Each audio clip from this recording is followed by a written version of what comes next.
Устаз дейт, мен намаз окуйм, орозо кармаймын, Куран деп эки жазып туруп, бир эле кылып жаза бериңиз.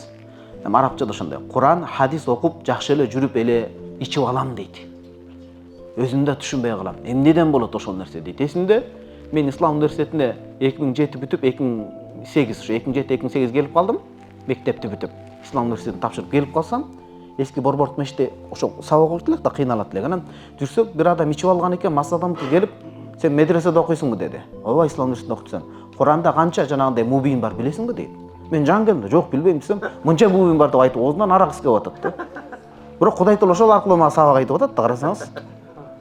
Кээде Алла Таала мас аркылуу делечи, акылы кемчонтой аркылуу деле адам акыл айтырып коет. Адам ошондон да сабак алыш керек. Мас адам келип сүйлөсө, жөн сүйлөбөш керек. Өткөндө турабыз мына Борбордук мечиттен. Турабыз, маселелерди чечип калабыз го. Кетпесте маселелерди чечип турсак, анан жакшы бир адамдар бар. Нурсултан деген таластык бекем кудама бар. Алла ыраазы болсун, анан отурат дагы бизге сонун бата берип туруп, анан мынтип биз жак карап туруп, силердин калыс таксырдын тегерегинде жүрөсүңөр, достугуңар акыреттик достук болсун деп атат. Ойлонгон адам үчүнчү.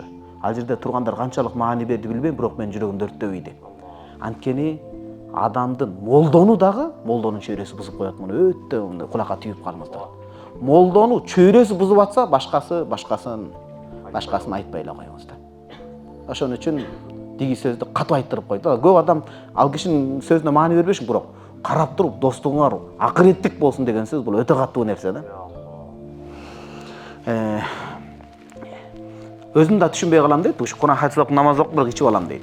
Эмнеден болот ошол нерсе дейт. Бир тууганым, сиздин жүрөгүңүз жакшы. Сынбаңыз. Шайтан сындыргысы келет, сынбаңыз. Эки нерсени сунуштайм сизге. Биринчиси, мекенди алмаштырыңыз. Сиз өзүңүздөн өзүңүз ичип албайсыз да. Ошол достор болуп атат. Сиз жүрөгүңүз ак, жүрөк акы адамдар ичип кетет. Мындай бирөө кой дей албайт да. Макул деп көңүлчөк болуп ичип кетет. Жайды алмаштырыңыз, жакшы жайга барыңыз. Экинчи, мечитте намазды калтырбаңыз. Мечитте намазды калтырбаган адам көп фитнадан таза болот. Бул өтө чоң амал да булчу.